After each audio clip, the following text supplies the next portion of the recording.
Welcome to How Music Works, and in this segment, we're going to talk about chords in 10 slides or less.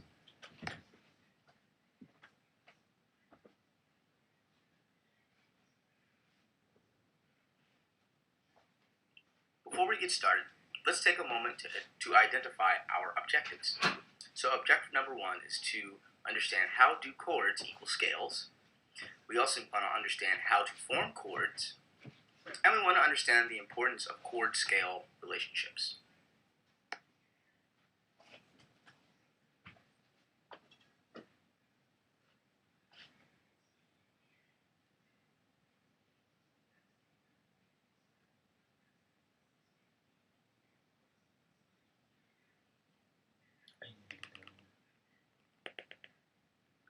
Here is a visual representation of the information from the previous slide.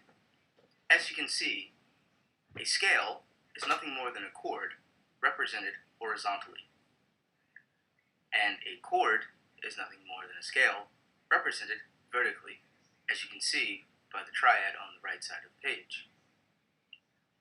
The numbers that you see correspond to the scale degrees for which we will use to build a triad.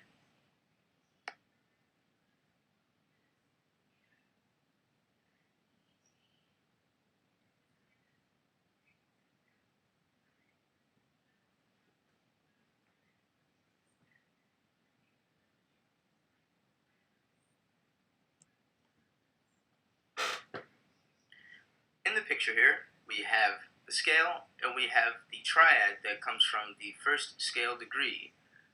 But below this, we can see the different ways that the triad can exist.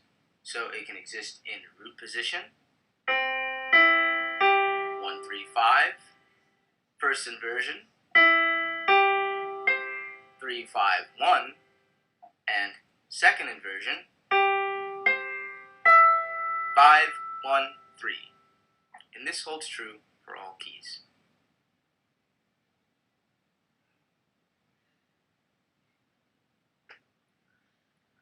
Dovetailing from the last slide, please draw your attention to the bottom line.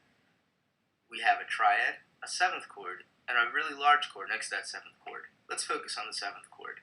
So you'll see that it has similar components to the triad, except it has a seventh on it, which is a major third above the 5.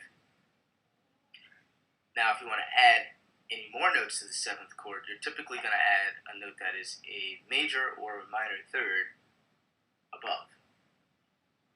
The really large chord that's next to the seventh chord has these things called extensions, and those are the 9, the 11, and the 13.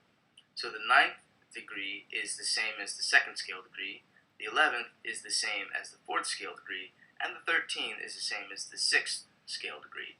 And this holds true for all keys.